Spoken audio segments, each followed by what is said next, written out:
If you've got a passion for pumpkin, you've got to get to Dunkin' and pick these up. Our new Pumpkin Cream Cold Brew. Smooth, bold cold brew topped with velvety pumpkin cream cold foam. And our delicious pumpkin spice signature latte. Rich espresso topped with whipped cream, caramel drizzle, and cinnamon sugar. And our perfectly pumpkin donuts, munchkins treats, pumpkin muffins, and more. That's how we pumpkin at Dunkin'. Pick your pumpkin at Dunkin', like our new Pumpkin Cream Cold Brew, pumpkin spice signature latte, and our perfectly pumpkin treats. America runs on Dunkin'. Price and participation may vary. Limited time offer. Exclusions apply. Hear that? Is that America cheering or a sausage patty sizzling to perfection?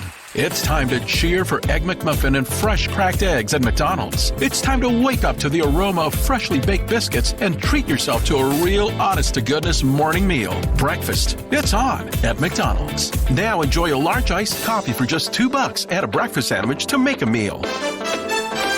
Prices and participation may vary. Cannot be combined with any other offer or combo meal. This podcast is a member of the Voices of Wrestling Podcasting Network. Visit voicesofwrestling.com to hear the rest of our great podcasts, as well as show reviews, columns, opinions, and updates across the world of wrestling.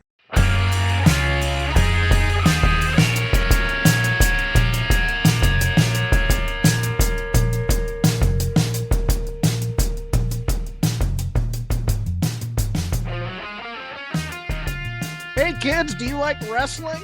Professional wrestling, perhaps? I like professional wrestling. I think Chris likes professional wrestling. This is Shake Them Ropes. I am Jeff Hawkins, joined as always by Christopher Robin Novembrino, named, of course, for the A.A. Milne character. I don't know where that came from. Got anything for banter, or should we just get into it? No. The story I said I had to tell you is like totally. It's too long to do on air. Nah. Let's. Really? Yeah, it's like it's like not good on air banner. I don't feel like. Okay. I mean, yeah. That's right. Well, so much for that. Well, no, you can hear it on Don't Worry About the Government. I actually do it on Don't Worry About the Government. I just feel like it's too. It's that's slightly... such a great crossover plug. I'm so proud of it you. is. I'm proud of you. Which you can find it, don'tworry.tv, patreon.com/DWATG. But it is like it was like kind of sort of political, and I always try to draw a line on that stuff here. Thank you all for your Stromboli tips. I had a few come through. It's like, if you want good Stromboli, go here. It's like, well, next road trip, I will. We are sponsored this week by mybookie.ag. More about them later. Attention must be paid. Rest in peace, Reggie Parks. Belt creator, 87 years old, died from COVID complications. Most notably responsible for designing the Winged Eagle belt of the WWE World Championship.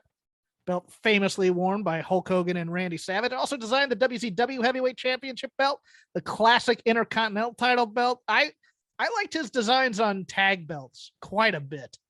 I remember it was like the mid to late 80s tag team belts for WWF. I thought were quite good. I don't have a lot. If you go into Conrad Thompson's feed, he has pictures of all the belts that Reggie Parks was responsible for, but that dude responsible for a lot of fandom for a lot of people. A lot of people like that Winged Eagle, or as I said, Winged Eagle belt.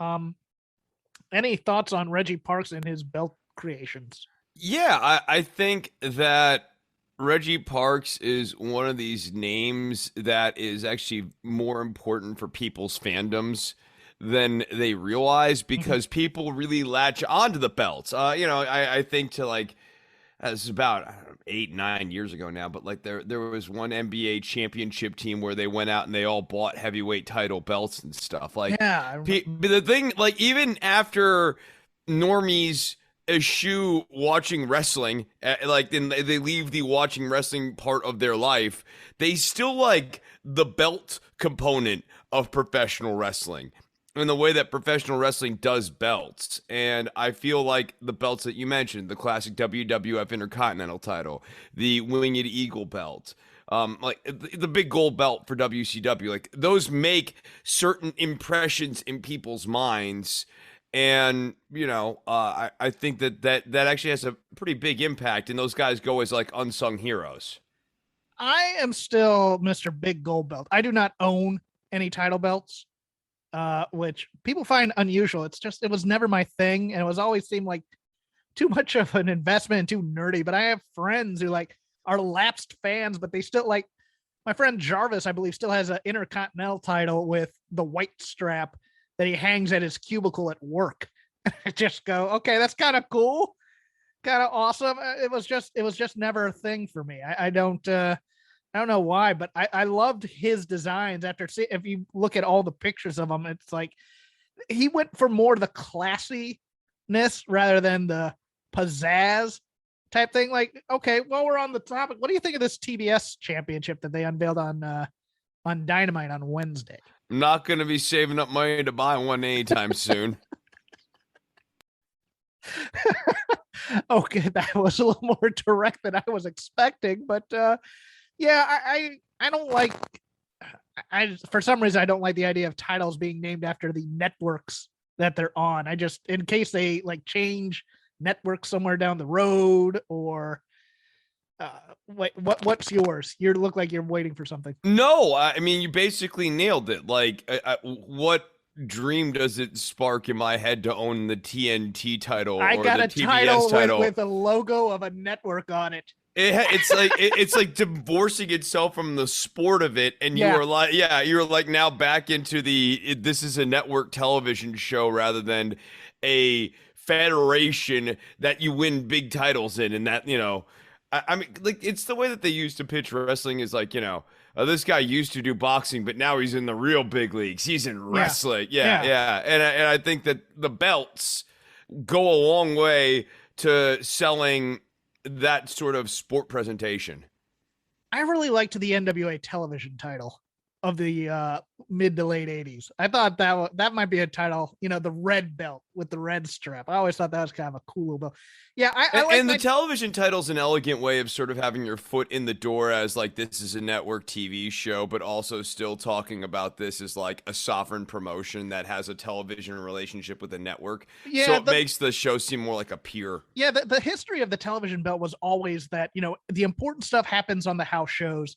This is your chance to have a main event match on TV, and this guy's going to defend this title on every type of thing. And I still like the idea of that, although AEW will not be doing house shows, I don't think, anytime soon. They do some here and there on big pay-per-view weekends, but I just, even if it's encrusted in diamonds and it's blue diamonds for the TBS title, it's like doing the, here's the Coca-Cola championship. And it's like, that doesn't resonate with me in terms of a sporting title. And that's no offense to anybody who's going to end up holding this title or the TNT championship. I think secondary titles are a necessity. That's the word you're looking for, Hawkins, to get more fans involved in the promotion and to root for, more title big time matches. I just the marketing of it, while I like the nostalgia, I think here's the point. Like the Intercontinental title evokes a certain sort of mystique to it. Like, oh, this guy goes around all over these different continents and defends this title, but the world title is defended like all over the world or whatever.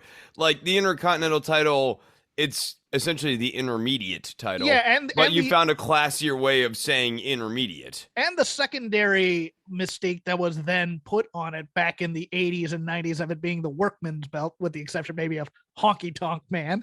It's one of those things where it can take on a life of its own. I just and I don't know that the name, the TNT title or the TBS title, lends itself to evoking that like workman's rate thing. Like, I don't 10 years from now, I don't picture going like, I want to be one of those great TBS champions. Yep.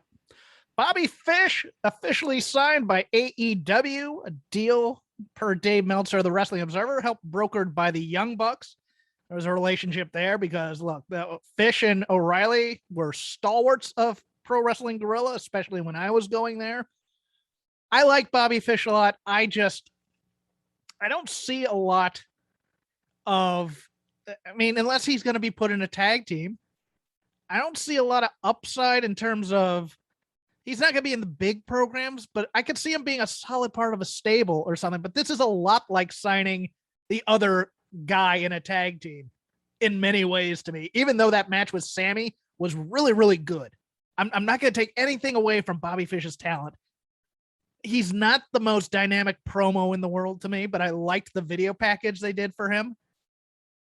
I just, if he could find a different tag team partner and be kind of an ass kicking grizzled veteran type of tag team in this AEW tag division, I think it's sorely needed. I think you need that other. FTR fits the bill, but it's nice to have a second team that's kind of like that too, kind of a rough and tumble tag team to get the flippy do guys and be a base for them. Yeah, I would like to see Bobby Fish tag up with Kazarian. Ooh, yeah, that's nice. I like that. I didn't even think of him. He wasn't even on my radar of people that I was thinking about, but that'd be a nice little team, I think. Yeah. So I think there's a role for him. I think you're right. Like, this isn't like push Bobby Fish to the main event or, make Bobby Fish the TNT champion or something like that. No, I think that this is Bobby Fish's role is exactly what you described. And I think, unless you're like the biggest Bobby Fish fan in the world, you're going to be fairly happy. Is there a biggest Bobby Fish fan in the world? That's my question. Bobby Fish has a mother, probably other members of Bobby's family. Is it the person who framed Robert Fish? That's the question. Who framed Robert Fish? I know that. Oh, you know what? He probably listens to the show too. It's probably that fan probably listens to this show. I'm Bobby Fish's biggest fan. Why are you making fun of me? We're not making fun of you. One sad tear goes down that fan's face. The meet and greet. There's that one guy who was, I get to meet Bobby Fish. Just quietly singing Bobby Fish's theme song to himself. Look, everybody has that fan. They do. Every wrestler you can think of has that super fan, and there's nothing wrong with that. I don't mean to shame them. It just sounded funny to me that Bobby Fish's biggest fan. What? Old names in new places. Ken Doane, who wrestled as Kenny Dykstra, only 35, by the way, and Allison Danger, 44, the sister of Steve Corino, have been hired as new coaches for the new NXT 2.0. Ken Doane is interesting. I saw him when he got cut after the whole Spirit Squad thing. I saw him at that Wrestling Retribution project that never got underway, but like a bunch of guys. Chris Masters was part of it. Fergal Devitt was originally supposed to be part of it. Pac was in there. Ricochet, I believe, Machine Gun, Carl Anderson, just a bunch of guys who's who doing different gimmicks, and he looked great. And then he took a couple years off to go back to college, and then started to do indies around and looked great too. Had that short run when the Spirit Squad were brought back into SmackDown for a few weeks. Thought they may do something with him there. Now he's only 35 and he's coaching. Look, I don't know. I think Allison Danger is a good pickup. She was always solid on the female indies and would probably be a great help to the young people there. I just, man, I don't know if it's a tragedy or not. And I never judge teachers by how their careers went, because you could have low-level guys be the best teachers in the world, and you can have guys like, I'll give you an example. I'm not sure Shawn Michaels is the best coach in the world. I'm going to be honest with you. I just think guys who are superstars, who are elite talents and stuff like that, much like when you get elite quarterbacks who end up becoming general managers of teams, they're more often looking for themselves than actually looking at the guys that they're coaching and coaching them up to be the best them they can be. So I'll be interested to see how they do in the system. Yeah, I think that teaching and doing are different skill sets. I know there's that tired adage of those who can't do teach, but like the reality is also that many of those who do are actually very bad at explaining things. Yes. And so like, yeah, they can do stuff at a high level, but they can't actually explain how or why they do those things and pass on that knowledge in any sort of tangible way. And so like in improv, some of the best coaches aren't necessarily the most dynamic players in the world, but they're the people who think about it and have broken it down and have, what they believe to be good improv and can explain that to young up and comers and things like that. That's not to say that good improvisers can't coach, but Presenting information is just a different skill set Yes. than executing information, and understanding and analyzing information is a different skill set than executing information. They are not mutually exclusive, but just because you can do one doesn't mean you can do the other. And so I think about that one a lot. Like, how do you pass on stuff? Oftentimes it's the stuff that sort of intuitively, that's the hardest to systematize in a way that you can explain to someone else. Nikki Bella has signed on to be a judge on the new NBC show America's Got Talent Extreme, along with Travis Pastrana and Simon Cowell. That's an interesting threesome. The show will showcase more outrageous acts than the regular show. More outrageous acts than America's Got Talent? You're kidding me. I want them to go against type here, and I want Simon Cowell to be the nice one and Nikki Bella to be the one who gives the scathing, brutally realistic takes on every one of the acts. I'm bored by this. Get out of my way. Listen, you haven't worked on this at all. You clearly are pitchy. This act is under thought, and you need to rehearse a lot more. Simon Cowell's like, I don't know, man. I think we need to let him through. The show will be shot on location and not on a theater stage, which just means we're going to put the prissy Englishmen in outdoor settings. Well, good for her. And more TV news, because this is everything. We got old faces and new places. Adam Scherr, the former Braun Strowman, probably awaiting debuting in Impact, has been hired by NBC Sports Network as an analyst. He'll be doing the Mr. Olympia contest and World Arm Wrestling Championship. I think that's a pretty good hire. No, that's a great hire, and this is a good move for Braun Strowman to rebuild himself as the guy that he really should be understood to be, which is like this, big strong guy, big strong man. The guy who competed in strongman competitions could do. I believe he also did some arm wrestling professionally. Don't quote me on that though, but I think that's an interesting choice. And I think he actually, if you've watched videos like the ones that EC3 and Drake Maverick used to do, he has personality in him. He's not just, I'm not an idiot. The Shane McMahon thing just killed him in WWE, but I do think You think I'm stupid. Speaking of guys with underrated charisma, Dean Mutati, the former Mojo Rawley, has a new job as the co-host as TMZ Sports on FS1. He's also part of now the Levitard crew over at Meadowlark Media. He's been doing some drop-ins with them because he's friends with the Gronkowski family. So he and Chris Gronkowski have been doing bits for him. And I just watched his, I wouldn't call it a shoot tape, but it's close. He and Chris Hero recently sat down for an interview, and that was a lot of fun. I like the guy. I like Mojo Rawley a lot. I mean, the gimmick he was doing in NXT was cringe, but man, he was learning. He was getting better. He was never going to be a superstar with the hype thing, but I think they just never gave him the chance that he was due on the main roster. And I think co-host of a sports show, he's a smart dude. I think it'll work for him. Yeah, I always liked Mojo Rawley. I'm with you. I didn't think the get hype, stay hype gimmick was going to get him anywhere necessarily, but there's a lot of intensity there, a lot of fire there, and a level of charisma and energy that's hard to teach.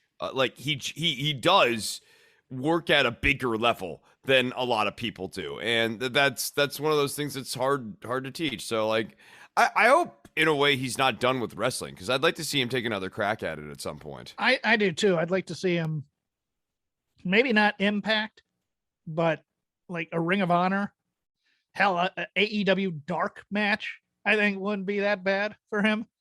Maybe even MLW, taking a shot there. One of these smaller promotions that needs a guy, and I'd like to see him completely rework his image. Just not be an Ultimate Warrior ripoff type thing, but maybe have a little bit of use his real life brains. I mean, the guy has an MBA from the University of Maryland. He's not a slouch. I believe he walked onto that football team too, so he has the work ethic. So I'd like to see him repackaged somehow.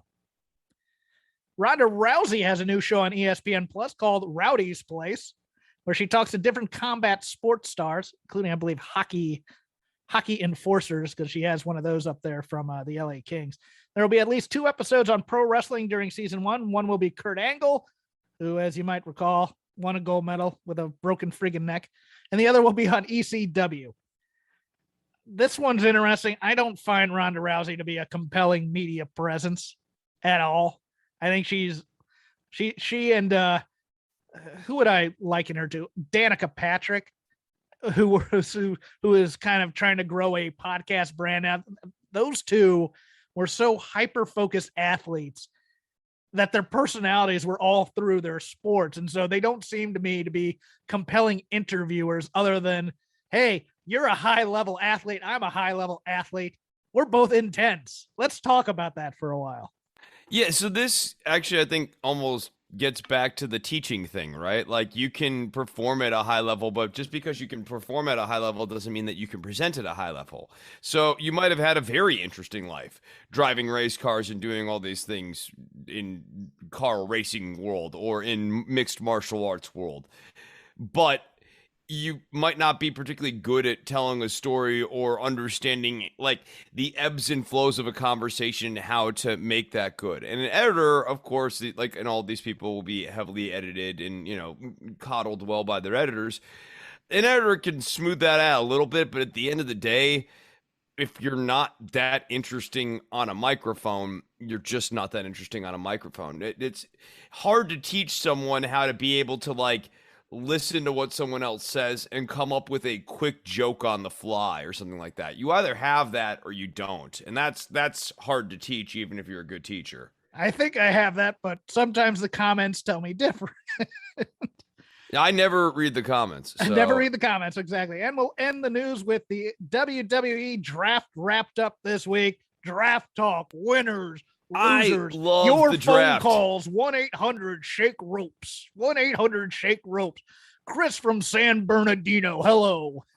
Yeah, Jeff, first time, long time, as in a long time host, first time calling into the show that I host. I wanted to say that I think that SmackDown really got their ass handed to them here in this draft. Raw walked away with all the talent. All SmackDown's got is Roman Reigns, Cesaro, the Prince Devitt guy, and the Usos. And I love Carmella. Thanks. I'll listen to my response off the air. The best thing about living in LA is Laker draft talk or Laker trade talk, where it's like, hey, can we fool that other team and send our crap players for their best? It's just every year, and because it worked one time with Pau Gasol. Now it's like, hey, maybe we can trick the Sixers and they'll send us Ben Simmons. It'll be great. News and notes from the draft that interested me. Yeah, it looks like SmackDown's going to be a tough show. It's going to be a tough watch for a lot of reasons. It doesn't have a bad roster. It just doesn't have a lot of star power up top. And it's mostly the women up top that's star power right now. It's Charlotte Flair and Sasha Banks. I don't know how long you can put those two together in a feud if you want to keep them apart, but Shayna Baszler's there. Tony Storm's there. Although after tonight, who knows what the hell they're going to do with Tony Storm losing in 2 minutes and 10 seconds to my God, that Queen of the Ring thing is a damn train wreck. But let's talk about a little draft here. No women's tag teams are left standing, as they've all been broken up. Street Profits were almost broken up, almost got that victory lap, but they changed their mind at the last minute. Who were broken up? Jinder Screw, as Shanky and Jinder Mahal go to SmackDown while Veer is left on Raw, which is weird. Tegan and Shotzi got broken up. Tegan going to Raw, Shotzi staying on SmackDown. Mason T-Bar are your team of choice. They got broken up. Just weird, but you know what? There is the chance on Raw to have Keith Bearcat Lee, and the former, what was his name? Dominic Dijak, whatever his name, Dijakovic. Dijakovic. T-Bar. they could always become a team, but yeah, this SmackDown brand has a lot of good guys who are just they're no longer names worth pursuing upper level. Ricochet, Carrillo, Angel Garza. They kept the New Day broken up for some reason. Ridge Holland, might be a good addition, but I'm surprised they didn't bring Pete Dunne with him. Congratulations on your new contract, Pete. Stay down in the minors. Corbin and Madcap. Yeah. The Viking Raiders are here. Mansoor and Ali were moved over here. And then the other shocking thing to me was, if you're going to make a big deal out of Gable Stevenson being drafted, maybe not so low.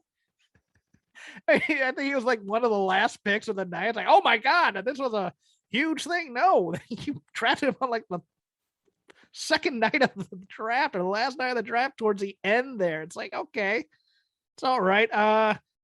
People moved over to Raw. I think Commander Aziz is the big loser here because he's on the same roster as Omos. And there's only going to be one giant on this roster that's dominant. And I don't think it's going to be Aziz, unfortunately. Drake Maverick, T-Bar, Tamina, The Miz, Veer, Zelina Vega, Carmella was put over here. Your thoughts?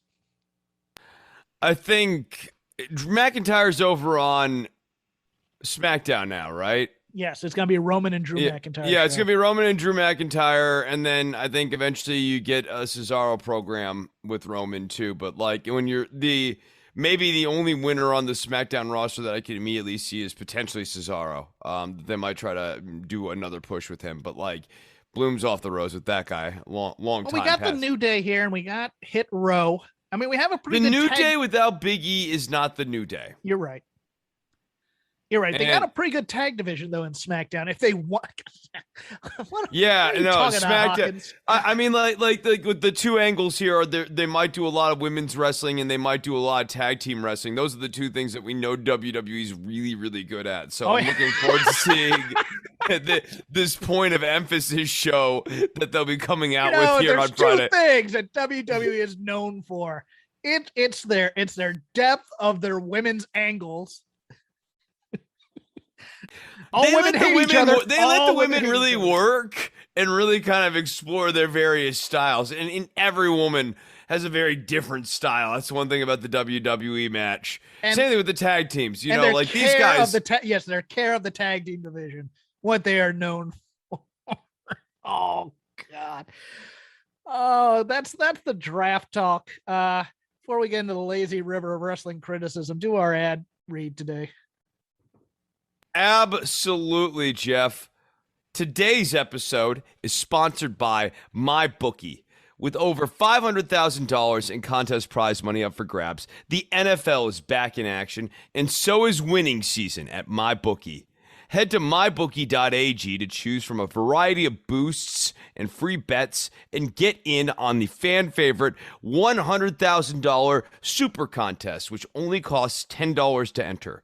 Pick 5 games against the spread each week. Each win earns you a point, and each point gets you closer to the grand prize. In order to get you started, make your first deposit at mybookie.ag and use the promo code ROPES to instantly double your deposit. That's double your money to double your winnings with your first ever deposit using the promo code ROPES.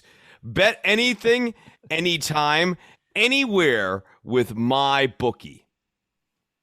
Thank them for our sponsorship. We thank them for our sponsor, or we thank them for sponsoring us. Yes. I forgot to tell Chris the code. It just says promo code. Promo code. Oh, the lazy river of wrestling criticism. What is this, kids? If you've never listened to the show, welcome. This is Shake Them Ropes. There's so much wrestling content out there that we no longer do television reviews. We just pick and choose stuff we liked until we get bored or until we're just completely out of things to talk about. So this is what this is. I will start because the best thing I saw this week, I'm going to put over Serena Deeb. I love me some Serena Deeb. Serena Deeb is fantastic. You want to know why, Chris?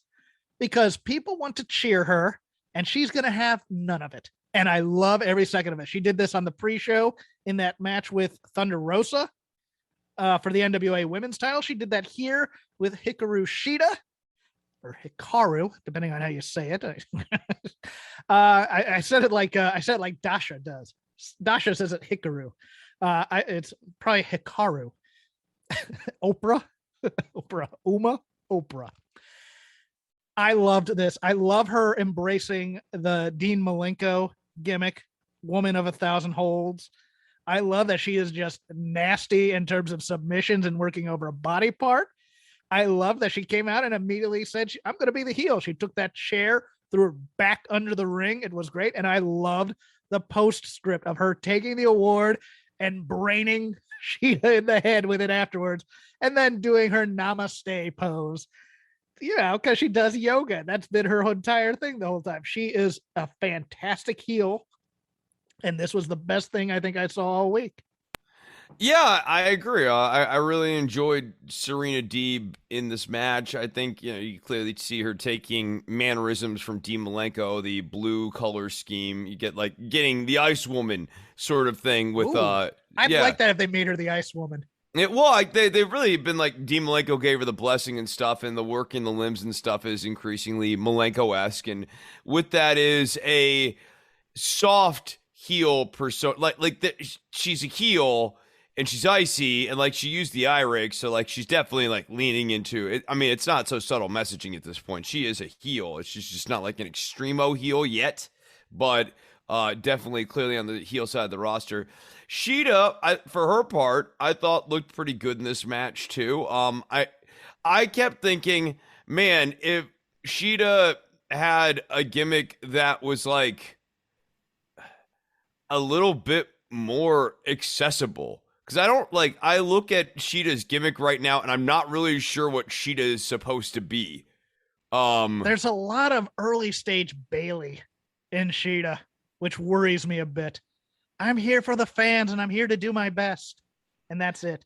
And she's big enough, and she's big enough that I could just see her as an ass kicker. And I'm kind of here for her as an ass kicker. I kind of want to see her lose it with the kendo stick. Yeah. Just a little bit. Yeah. But I feel like we're closer. I like this updated look more than some of her other looks. So I feel like it's a step in the right direction, but we're not quite there. But I like the new Deeb character a lot. I think it's good. Your turn, sir. Okay, so I guess I am going to talk about. Ew, man. All right, Daniel Garcia and CM Punk. Let's just do that one. I was gonna save it, but if I'm blanking, I might as well play the card now. Yeah. I liked Daniel Garcia and CM Punk. I thought this was pretty good. Daniel Garcia reminds me of a young Bob Backlund. Oh, okay. Yeah, there's he's not quite, especially with the promo he did tonight at CM Punk. There's a little bit Mr. Backlund slightly diluted thing going on with Daniel Garcia, and I like the character, and I thought this match was just a really nice, solid, well-worked match. Punk, for his part, he is I feel like he's better now than he was at the tail end of his last run, even the last year. He was having kind of mediocre so matches in the last 12 months of his last run. So I guess that'd be 8 years ago. I think that this is a better version of CM Punk. He thinks about matches differently now. He uses more of the MMA and stuff because of the MMA training. He's just doing different things now. I think what's really helped him quite a bit is the fact that he doesn't have to do the pattern. The WWE pattern, he can do a different match against different kinds of opponents. Yes, he can do a straight grapple F type match here with Daniel Garcia. And I think it's weird because it felt like at first they had to win over the crowd a little bit with it. And I think they got there with a little bit more of the hard hitting. But yeah, I liked this. I didn't love it, but I liked it. And I did love the ending. I love the Anaconda Vice being the finisher as opposed to just doing the go to sleep over and over. I know people wanted to go to sleep. I also need a knucklehead battle between 2.0 and the Acclaimed. I just do. I think the two of those teams need to get on a bit. Yeah, I kind of want to see Garcia be a little bit more on top of Punk. I think Punk needed to show a little bit more ass here, just a little bit, because he's the veteran coming back and still getting his sea legs a bit, while Garcia is this killer. And Garcia's had a hell of a week this week. He had to face Punk, Alex Shelley, and then this weekend I believe he faces both Davey Richards and Minoru Suzuki. So he's having a hell of a wrestling week, and I love the gimmick. I want a little bit more. I guess I'd put Ron Garvin in him, just kind of being a little bit more sadistic about the whole thing. Yeah, I mean, the one thing I would have liked to have seen him do more is like target something, a Punk, a little bit more. But other than that, I'm going to go over to the WWE for my next thing, and it's going to be about Becky Lynch. Big Time Bex is a fine gimmick for her if she wants to do it. If she wants to dress like something out of Elton John's wardrobe, I'm here for this. I'm good with it. The man comes back to blank city is a babyface line, and it's killing the heel aura about her. And that's the problem. The problem is she's the smart alecky heel. She's the smarmy heel. She's the stone cold, quote unquote, heel, where she's, look at these two dopes type of thing. And she's not showing enough ass during any of it. Yeah, she never shows ass, rarely show. Like the one time it was when she had her little Orange Lassity moment. Yes. Other than that, the Orange Lassity moment, she has not shown any ass. And when she even gets kicked by Charlotte, it's by another heel. So it's not even a baby face who is delivering comeuppance onto Becky at this point. Yeah, I think they've bailed on the heel thing with her. I do. When she goes over to Raw, she's going to be getting huge babyface pops. But they also do this with Roman. Roman did the same thing. It's San Jose acknowledged me. And most people cheered, but you heard a smattering of boos. Now, the one time Becky did show a little bit of ass was in the beatdown when Bianca gave her the kill shot. It's not the kill shot. KOD. The KOD. Thank you. I knew it started with a K on her and the lovely Sasha Banks. I did like the disco ball thing. That's a pretty good line. That's a heel to heel line. I can allow that. But Bianca was getting ground up by those two. Those two have such more presence than Bianca right now. And I feel kind of a little frightened. I mean, thank God she's not going to be on the same show with Charlotte, who would just talk down to her in every promo once she goes to Raw. But I don't know. Can Bianca be the top woman on Raw? I don't know that I have seen that yet, and I definitely don't think that she has shown that to WWE management. Mm-hmm. They don't trust her. If you've got a passion for pumpkin, you've got to get to Dunkin' and pick these up. Our new Pumpkin Cream Cold Brew. Smooth, bold cold brew topped with velvety pumpkin cream cold foam. And our delicious pumpkin spice signature latte. Rich espresso topped with whipped cream, caramel drizzle, and cinnamon sugar. And our perfectly pumpkin donuts, munchkins treats, pumpkin muffins, and more. That's how we pumpkin at Dunkin'. Pick your pumpkin at Dunkin', like our new Pumpkin Cream Cold Brew, pumpkin spice signature latte, and our perfectly pumpkin treats. America runs on Dunkin'. Price and participation may vary. Limited time offer. Exclusions apply. Hear that? Is that America cheering or a sausage patty sizzling to perfection? It's time to cheer for Egg McMuffin and fresh cracked eggs at McDonald's. It's time to wake up to the aroma of freshly baked biscuits and treat yourself to a real honest-to-goodness morning meal. Breakfast, it's on at McDonald's. Now enjoy a large iced coffee for just $2 and a breakfast sandwich to make a meal. Prices and participation may vary. Cannot be combined with any other offer or combo meal. Your move. My move. Okay, let us talk about Jade Cargill. Okay. She's not good. This little match with Sky Blue was an attempt to kind of continue to cover this up, but that pump kick tonight, she didn't get it over her hips. Like she just needs work. And if they're gonna do a big push with Jade Cargill, maybe she's got something else in the tank and she's going to really surprise us. But, like... What they did, though, was short and sweet, and that part was perfect. That Sky part... Blue should have been crushed. They're covering up things. Yes. They're covering up things, but I guess as a trained watcher, I saw Sky Blue doing all the work in that match. Yes. And Jade Cargill, even in the limited amount of work being handed off to her, getting through. She's got the character down. The meme that she got last week of flipping the bird to the guy holding the sign, that's great.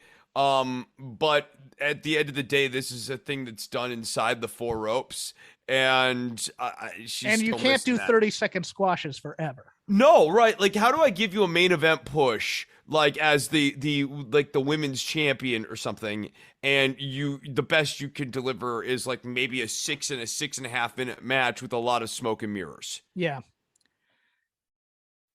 Okay, I'm gonna go to NXT 2.0. Tony D'Angelo debuted. I'm not going to say he's a great wrestler by any means. He is green as goose crap, as the Southerners like to say. That said, there's something there, Chris, that I really like. He has character down. The bribing of the ref on a squash match, just in case, he has good throws. He has good amateur type throws, like the gut wrench suplexes, those types of things.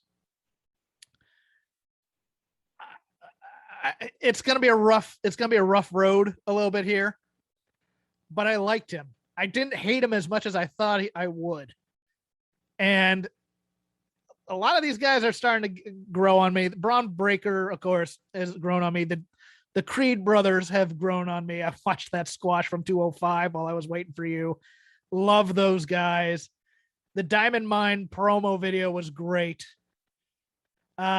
Wayne Bloom's kid still is a charisma vacuum, which is disappointing in so many ways. Oh man, no, putting him and Kyle O'Reilly against each other, that's the no charisma theater. It's like my new Rey Mysterio family theater thing. It's O'Reilly and Von Wagner like having like a love affair thing, oh, look, can we ever be friends? I don't know, man. I've been so hurt. I want to be your friend. Yeah, but you don't know the year that I've had. Okay, but I still want to be your friend and I respect you. Well, let's talk later. So good. I feel bad for interrupting it with a laugh, but you just got me with the, I don't know. I've been so hurt. I'm in touch with my feelings right now, Chris.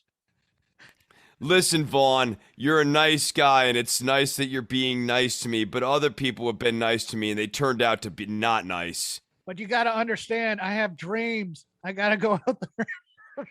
Listen, Vaughn, as a father. A father. Who gave me Ray's cue cards? Quick, the Kyle bought 3,000. It's become self-aware. Get it back. Get the chips in there. Oh, God. I want to be your friend. If someone came up to you and said that like that, and you just kind of go, oh, my God, I have a stalker. Von Wagner is a stalker. That's what it is. I want to be your friend, Kyle.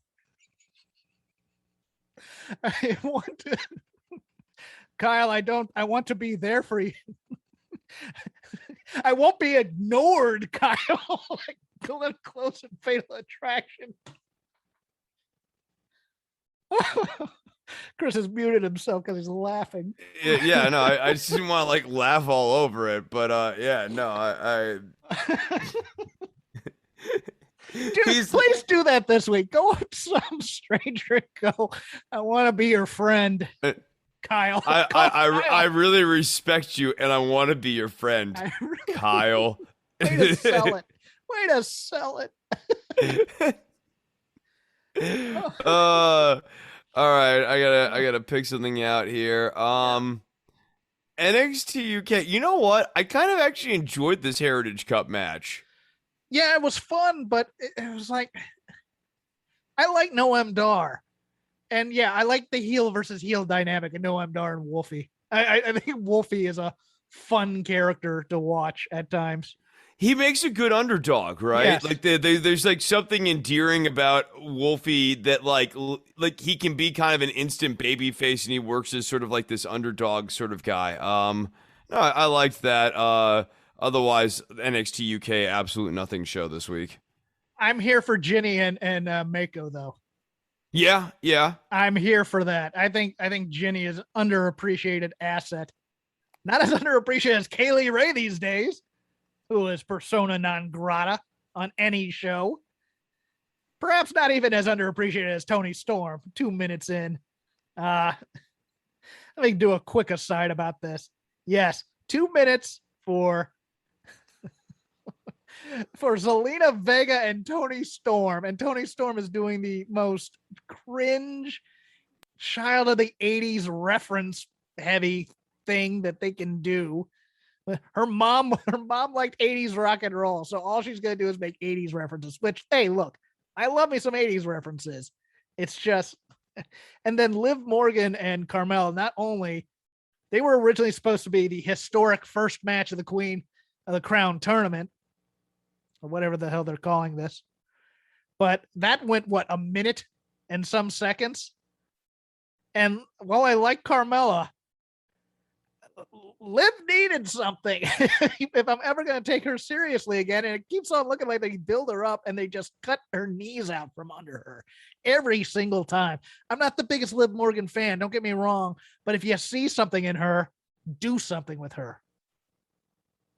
Yeah, that's like, it's weird. I don't know that I see anything with Liv Morgan, but clearly there is some sort of internal struggle where there are some people who do see something with Liv Morgan making decisions backstage, and other people who do not feel the same way. And like, it's just weird to see it play out with her week to week, basically. And while we're on this, just I'll use this for mine. I have a few other notes on here for other things, but the Dana Brooke segment on Raw.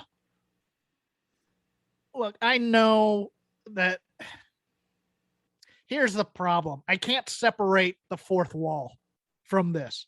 I can't separate this being Vince McMahon, quote unquote, sending a message on commentary, or it being part of an angle, the kind of which never gets over.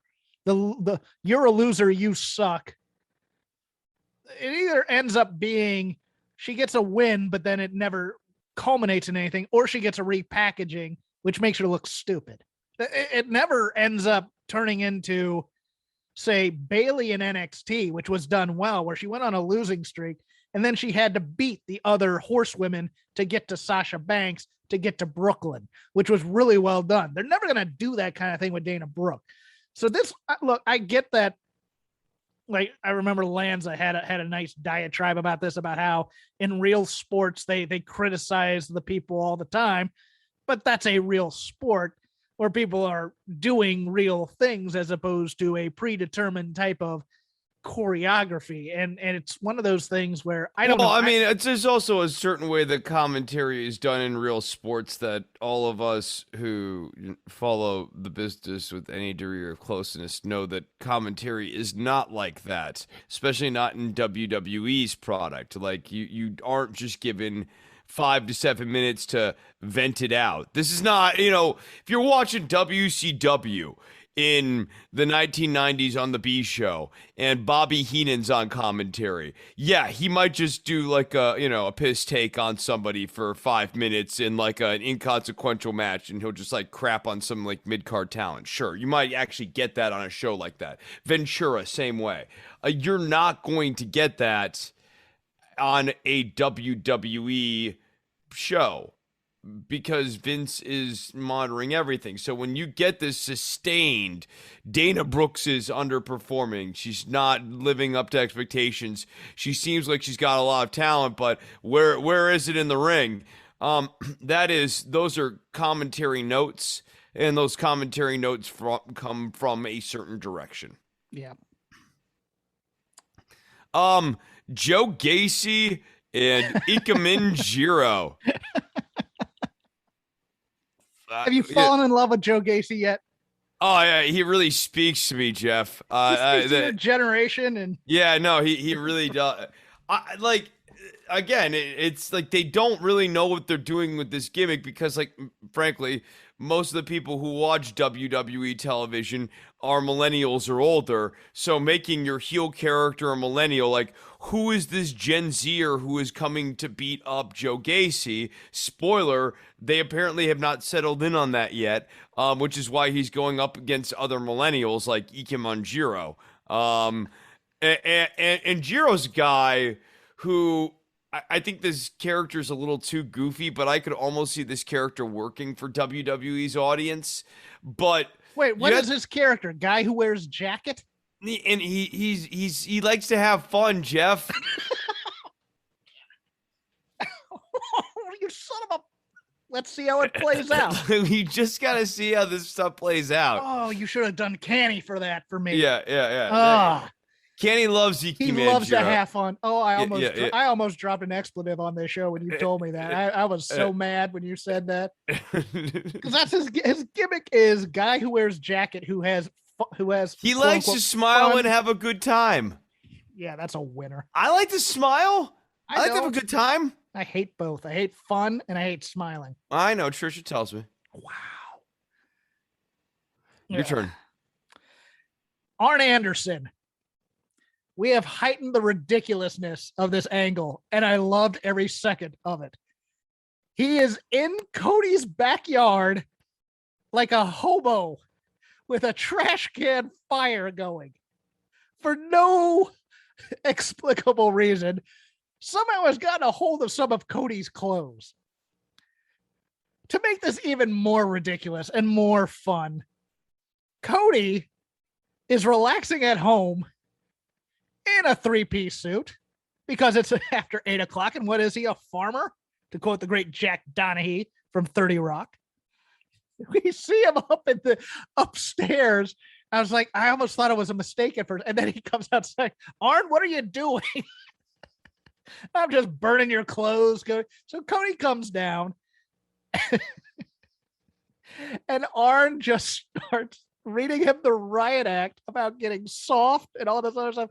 And then the one thing I loved was the asking for that ridiculous pink tie, because that's such the douche move to have a pink tie like that. And I wanted Cody to say something like, this is a Father's Day present for my kid. My daughter gave me this or whatever. The slap in the face was kind of cool. It's obvious though from Cody's social media, at least he's going to play it up that he's never turning heel. He's going to be a heel against some people because he's just going to be booed by the AEW fans. And he's going to be a babyface against some people, I guess. But Arn's ridiculousness in this segment, after talking about pulling a gun, of course he's setting fires in trash cans in the backyard. He just happens to be in the back of Cody Rhodes' backyard, hanging out. Cody, come out. Come. Oh, now you notice me. Now that I'm burning stuff in your backyard. He needed a boombox playing In Your Eyes by Peter Gabriel. Like when Cody comes down, I want Arn to be like, Cody, I've been watching you sleep for the last 3 nights. Haven't you noticed? Hold on. Who is he? What? Max Cady from Cape Fear? He's on the fence. Just why there's fireworks going on in the background. I mean, we think that the character turns with Cody. What if Arn is going like late aged and crazy? He now watches you while you sleep. He burns fires of your things in your backyard. He pulls the Glock out in traffic. He's Michael Douglas and falling down. He's just lost it. Hey. I just want Ole to cross in the back and go, dude, I thought I was crotchety and cranky. What have you become? Yeah, I don't know. It was weird because I watched this sketch and I liked it. And then I watched the first 15 minutes of Roads to the Top and I absolutely hated myself for watching it because QT Marshall goes on this rant about how wrestling is like sex. And it was the most uncomfortable thing I've ever watched. As I watch QT comparing men climaxing to yeah. You should see Chris's look right now.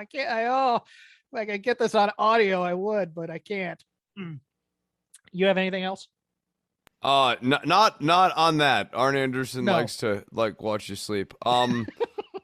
Indy Hartwell and Mei Ying. Boy, this was actively not good. What is going on with Mei Ying? Is she just? Are they going to phase out this character too? Because we got Xia Li. Maybe they bring her up for Xia Li on the main roster. Good Lord. Because that's going to be some interesting stuff right there, how they treat Xia Li up there. I know. I'm actually kind of baffled that Xia Li is getting a main roster call-up, given how her developmental run has gone. She has, to me, like if developmental was like a college course, she did not pass developmental. She very clearly needs to retake this course and try again. I would not want to be in the ring with her when she's throwing those kicks, because those kicks have a lot of force behind them and not as much accuracy. I agree. I mean, ask Mercedes Martinez, who can take that. She's going to be in the ring with people who might not be able to take it, though. That's the thing. Is she on the Raw or the SmackDown roster? Remind me. I thought she was going to Raw. I think she's going to Raw, and man, Zelina Vega takes one of those kicks. That could be trouble right there. But this is their move with international talent. They cast. Remember, this is a casting agency, so they're casting for type. They think Jinder Mahal and Veer and Shanky are going to expand their Indian audience. They thought Nakamura would expand the Japanese audience. Oh, Veer might. They're gonna have to repackage Veer a little bit, but like Veer Veer. Yeah, I actually and you know, when you said they broke up Veer from Shanky, obviously push Shanky to the moon, main event Shanky. But Veer, he's has the one with talent.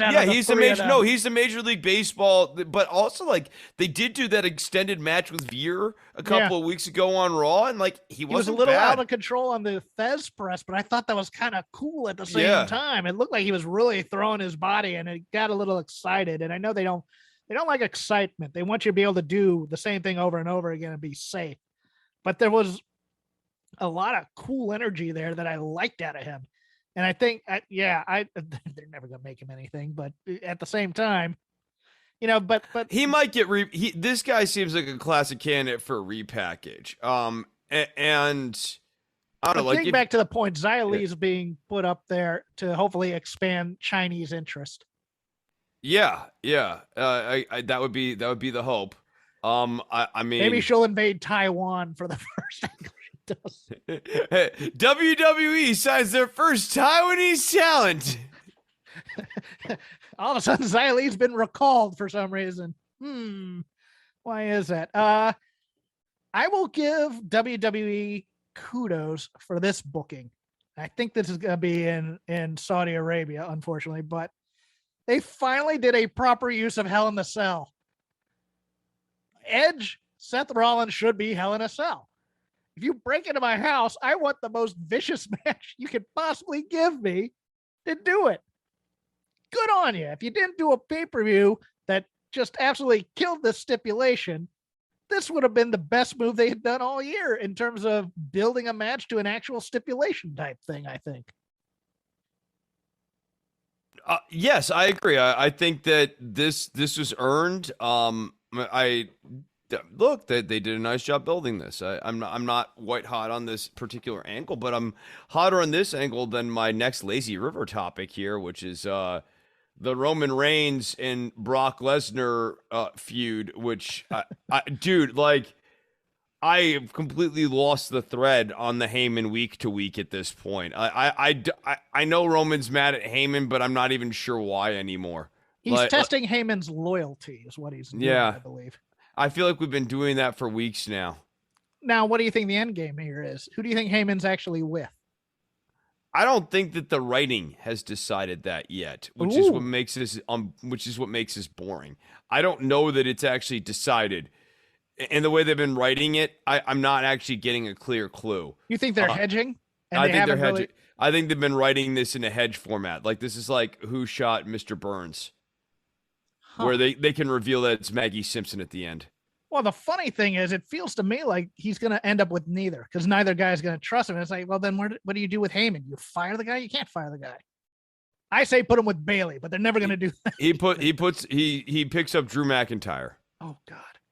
Actually, you know what? I'm going out on a limb here. I think Drew McIntyre wins King of the Ring, even though he's not entered in it. Listen to this, because look at the. I'll use this as a lazy river topic. What the hell? Look at the board there. What I think you're gonna get that Xavier Woods hope spot, possibly. I think he wins, and I think Kofi probably beats Jinder, but I don't know that for a fact. Jinder might win that match against Kofi. And I think if he does, I think Jinder ends up taking out Xavier somehow. And then they need a replacement. And I think Drew ends up being a replacement. And then they can do the whole King of Scots thing with the sword and the crown and the imagery and stuff. Because I think on the other side, I'm not sure who's going to get queen, but it's either going to be Natty or Shayna. And someone made a good point to me this week that might not be Shayna because she is openly gay. And they may not like that in the Kingdom of Saudi Arabia. So probably might be Natty. So I think it might be a babyface on the men's side, and it might be King Drew McIntyre. I mean, I think that this means we that stuffed our panel. No, this is the year that I think Natty gets that big push. God, why?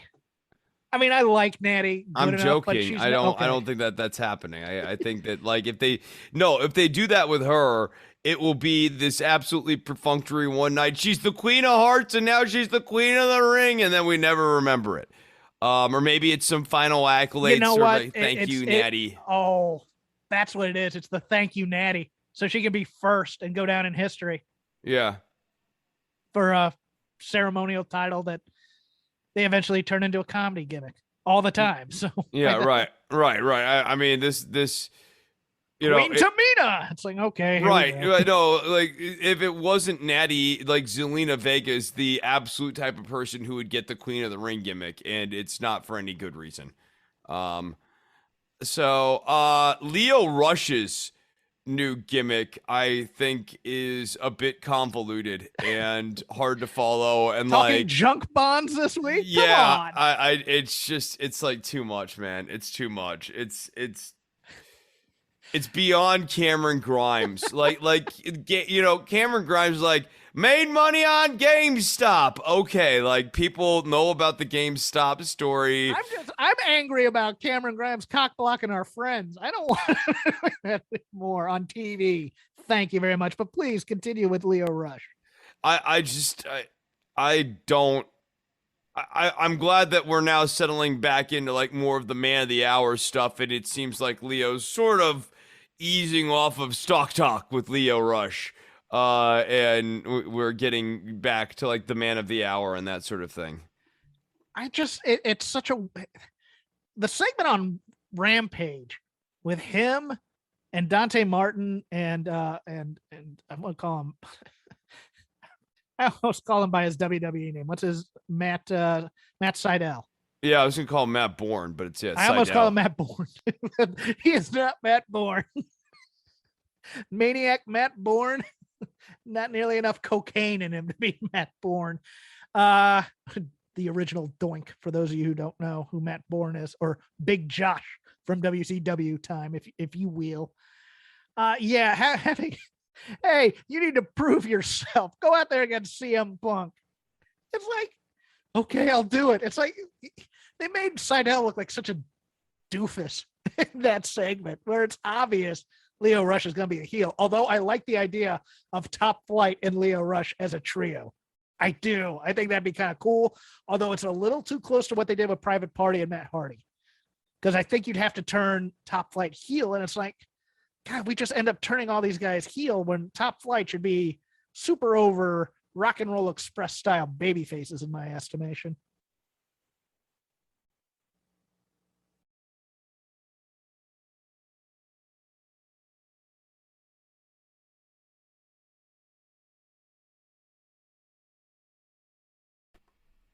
I'm back. I'm back too. Okay. I hope it saved the rest of my recording, damn it. Where did I cut off with you? Huh. Okay, I'll just go into part of that rant and see if I can edit it. If you're hearing this twice, it's because Zoom, the Chinese, hated that I made a joke about Xia Li, so they shut down Zoom.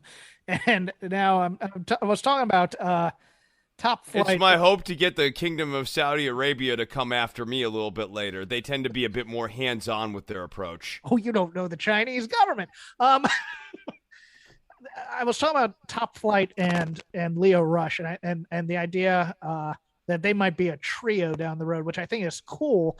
But at the same time, it's a little too close to Private Party and Matt Hardy, and I don't think you want Top Flight to be heels. I think they're a good rock and roll express style, fiery babyface team. It's just that Seidel looks like such a doofus in this angle where it's like Leo's playing him like a fiddle, and it's obvious he's playing him like a fiddle, and he's just acting like a stupid babyface, in my opinion. Yeah, and the problem too, I think, with Seidel is that, like, we know he's a veteran, so it's like it makes him seem like actually like purely stupid, not naive, but like dumb. Like, you've been around the block, dude. You don't know better. And I tend to think like Leo Rush's more natural fit would be with the Acclaimed, right? Yeah, that wouldn't be a bad team either. No, it wouldn't. The three of them. Actually, I still think he ends up with the Men of the Year. I think that feels like a natural fit as well. Man of the Hour at the Men of the Year. Mm-hmm.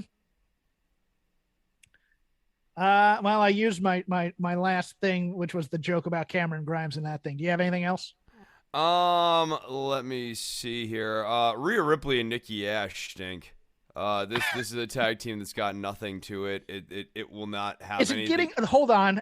We think it's nothing because we are fans and we hate stupid stuff. Is this a WWE gimmick that's getting over? That's the question. Is Nikki? I go back and forth. Is the Nikki Ash character actually over? I don't know.